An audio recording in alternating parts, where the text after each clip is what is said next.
Hi, I'm Tyler. And I'm Sadie. And we're here with the Great Catholic Book Club to talk about Ender's Game. Our February book of the month. We just want to say that we are super parents. Yeah, we're super parents now. Because earlier this week, the worst illness in the world ripped through our family. It was bad. Yeah, when 5 out of 6 members of your family are throwing up at the same time. That was rough. That was really rough. Yeah. Yep. And there was a distinct moment in there where I just remember thinking, Lord, why did you think that I was qualified to have 4 children? Right? Why did we do this? And then the Lord answered me and said, because you are.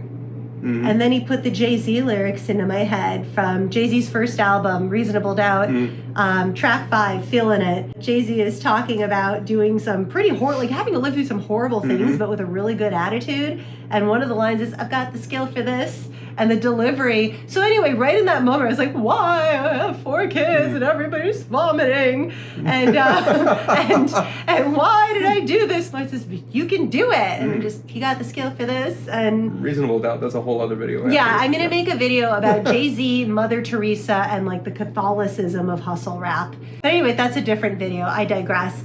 So anyway, we got through this. Yep. And okay, so I want to tell them a story that we didn't actually talk about, if it's okay.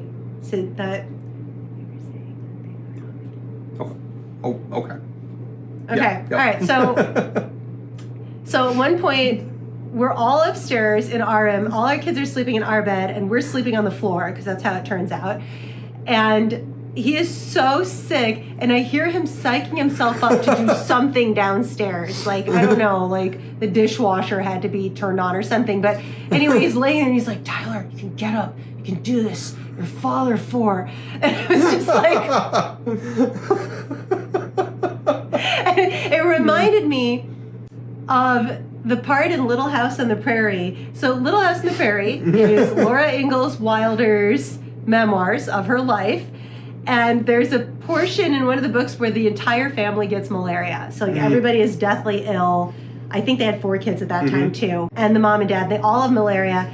And her father, she recalls him laying on the ground, moaning and saying, I must get up. I must. Caroline and the girls. And then he collapses. And that just reminded me of what you did. Oh, okay. In that moment. That...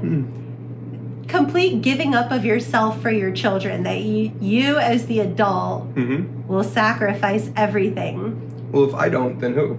Right? If the adult doesn't sacrifice, then we leave that for the kids to do. Yeah, so then we end up with Ender's Game. Yep. Right? So that actually was the perfect tie-in for us because the Old Testament is full of child sacrifice. Yep.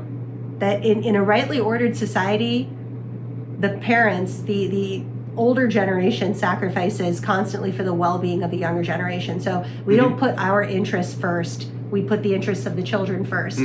But in a society that's not rightly ordered, a disordered society, you see child sacrifice occurring. And Ender's Game, in particular, to us relates to the story of young David when he was fighting Goliath. So David in the Old Testament is working as a shepherd boy, which is not a very highly regarded job. It's dangerous. This is not something that you should really expect a child to be able to do, to go out and fight lions and bears. And especially that they chose the youngest child of their family to give this low man on the totem pole job to that was so dangerous. Speaking of, a society that is not rightly ordered. Right. It's already disordered there from the start. Yeah.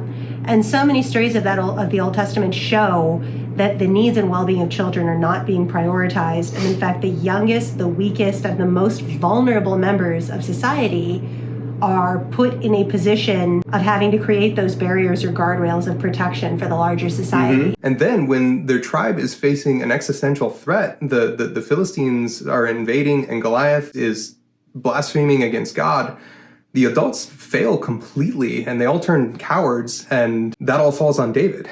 And that's just like where we are with Ender's Game. Where their hope is all in a little boy to save the entire species. And the things that this child has to do, the moral decisions that this child has to make, are decisions that no child should have to make. Because the question of posterity is really maybe a fundamental moral decision. Like, when a society is rightly ordered, it is thinking about the world that it is leaving to its future generations. And its main concern is not burdening its young. And there's a lot of ways you can practice child sacrifice. And it's essentially a sacrifice of the future. Right? And this is a fundamental component of original sin, that you're not worried about how your actions will affect your legacy. Right. You know, all of the generations to come before you. Even for Abraham to value that he would be the father of many nations meant that he had to value the fact that he would have great-great-great-grandchildren above the value that he placed on his immediate needs or gratifications. That had to be more of a prize to him. That far in the future, long after he was dead, he would have progeny that would be living. So the most moral kind of society is the one that really cares about what it's doing to its children. And when you have young Ender, you have this world that is willing to take this very young child and do horribly traumatic things to this child with the hopes that this child is going to save the entire species. Well, if we look at the story of David and how he turned out, you know, that didn't lead to him becoming the best husband and father. That didn't lead to the best outcomes for him as an adult. And it didn't give him the best example. And we have a similar situation with Ender having to wrestle with what these things are going to do to him. Right? And that leads into the next part of this, which is how does he make those decisions when religion is suppressed? A lot of the direction of Vatican II was focused on freedom of conscience, not just freedom of conscience and freedom of religion in terms of Christian faith, but freedom of religion, freedom of conscience overall. The church more or less, and I'm paraphrasing, you're not going to find this word for word in any of the Vatican II documents, but basically that if you don't have freedom of conscience, you don't have the ability to form a conscience at all. Right? So if you can't make your decisions based on your religious convictions, then you really can't make decisions based on any convictions at all. So that religious freedom is fundamental to being able to make those decisions. And we see how Ender and all the other characters in Ender's Game have to make these decisions in the absence of an explicit theology to guide their moral decisions. Now, we're not going to give any spoilers, but Christian moral reasoning is inevitable. Because anytime you decide to pursue long-term well-being, right, that extends maybe far beyond your own lifetime, you are sacrificing yourself for a greater good. But in a way, it's the fulfillment of your own greatest good. And that is the most fundamental message in Christian theology. So this book, there is so much ripe ground for how we live and how we make decisions, not based only on our immediate needs in the moment, but in the long-term implications of how it affects future generations. And I was, this is your favorite book. Yes, I never read it until we did this book club. And then I read it over 3 days like a crazy person. And then you had to watch me walk around looking like I'd been through something, having read this. I was like, It took me a while to process it. But there are so many beautiful themes to explore here of childhood, of how siblings affect us, of exploring what the scriptures teach us about the opposite of child sacrifice, and how we make these moral decisions. And we are just so excited to talk about Ender's Game with you. Yeah, we are really looking forward to it. It's my favorite book for a reason, and we're really looking forward to sharing it with you on February 24th over Zoom. And if you're already a Great Catholic Book Club subscriber, you will be getting a Zoom link in your email that day. If you are not, you can head on over to our website, greatcatholicbookclub.com, and sign up anytime.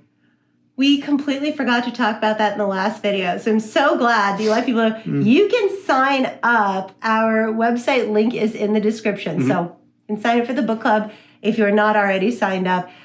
Oh, also, last time we forgot to say like and subscribe. Yes. That really helps us out. That's all we got. Looking forward to talking to you on February 24th. We'll see you in the next one. Thank you. Bye.